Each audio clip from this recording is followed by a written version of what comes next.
আল্লাহ রাব্বুল আলামিন তিন ব্যক্তিকে নিজের হাতে আল্লাহ প্রতিদান দিবে। কার হাতে? তিন ব্যক্তিকে আল্লাহ নিজের হাতে প্রতিদান দিবেন।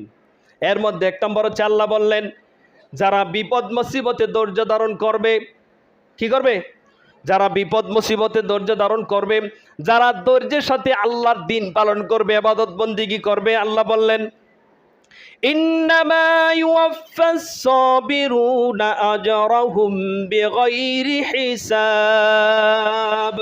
আল্লাহ বললেন ইন্নামা ইউওয়াফাস সাবিরুন, যারা ধৈর্য ধারণ করে, সবর করে, আজরুহুম বিগাইরি হিসাব, আল্লাহ বলছেন আমি তাদেরকে বেহিসাব প্রতিদান দিব। কি হিসাব?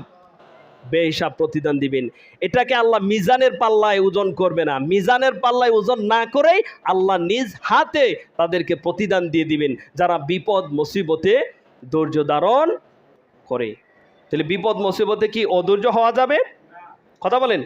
হাসান বসরি রাহিমাহুল্লাহ বলেন, আল্লাহর কাছে দুইটি আওয়াজ হচ্ছে অভিশপ্ত। কয়টি আওয়াজ? দুইটি আওয়াজ হচ্ছে অভিশপ্ত। একটা হচ্ছে বান্দা যখন সুখে থাকে, যখন বান্দা সম্পদশালী থাকে, সুখ স্বাচ্ছন্দ্যের সময় বান্দা যদি গান বাদ্যযন্ত্র বাজায়, এটা আল্লাহর কাছে সবচেয়ে নিকৃষ্ট। আর দ্বিতীয় হচ্ছে বান্দা যদি বিপদ মুসিবতে পড়ে হাই হুতাশ করে, মাতম করে, ওই আওয়াজটা আল্লাহর কাছে নিকৃষ্ট। সুখের সময় গান বাদ্যযন্ত্র বাজে আনন্দ করা, এই আওয়াজটা আল্লাহর কাছে অভিশপ্ত, নিকৃষ্ট।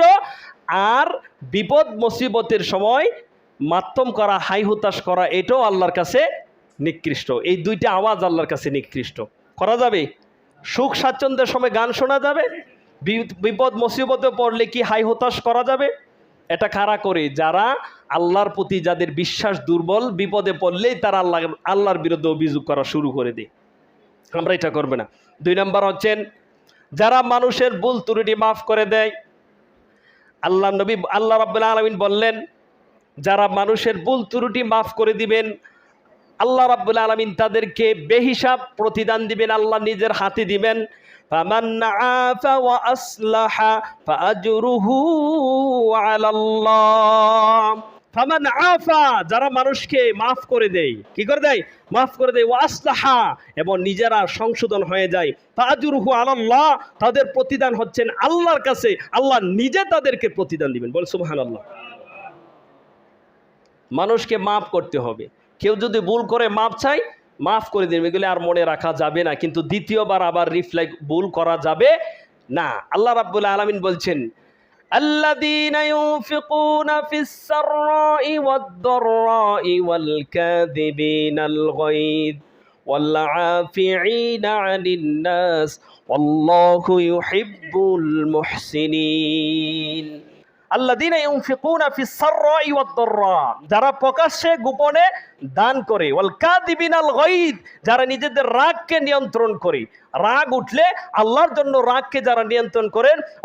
ওয়াল কাযিবিনাল গায়দ ওয়াল আফিনা আনিন নাস, এবং মানুষের ভুল ত্রুটি মাফ করে দেয়। আল্লাহু ইউহিব্বুল মুহসিনিন, আল্লাহ তাদেরকে ভালোবাসেন। বলে সুবহানাল্লাহ। মানুষকে মাফ করলে আল্লাহর কাছে প্রতিদান পাওয়া যাবে, আল্লাহ আপনাকেও মাফ করে দিবেন। 3 নাম্বার হচ্ছেন যে ব্যক্তি রোজা রাখবে, এটা নফল সিয়ামই হোক আর ফরজ সিয়ামই হোক, আল্লাহ নবী বলছেন ফাইন্নাহু লি ওয়া আনা আজিজি বিহি, যারা সিয়াম পালন করবে, রোজা রাখবে, এই রোজার প্রতিদানটা স্বয়ং আল্লাহ রাব্বুল আলামিন নিজে দিবেন। এতে 3টি কাজের প্রতিদান কে দিবেন বলেন সবাই? আল্লাহ। এক হচ্ছেন যারা বিপদ মুসিবতে ধৈর্য ধারণ করবে, 2 হচ্ছেন যারা মানুষের ভুল ত্রুটি ক্ষমা করে দিবে, 3 নাম্বার হচ্ছেন যারা সিয়াম পালন করবেন। আল্লাহ আমাদেরকে 3টে আমল করার তৌফিক দান। সবাই না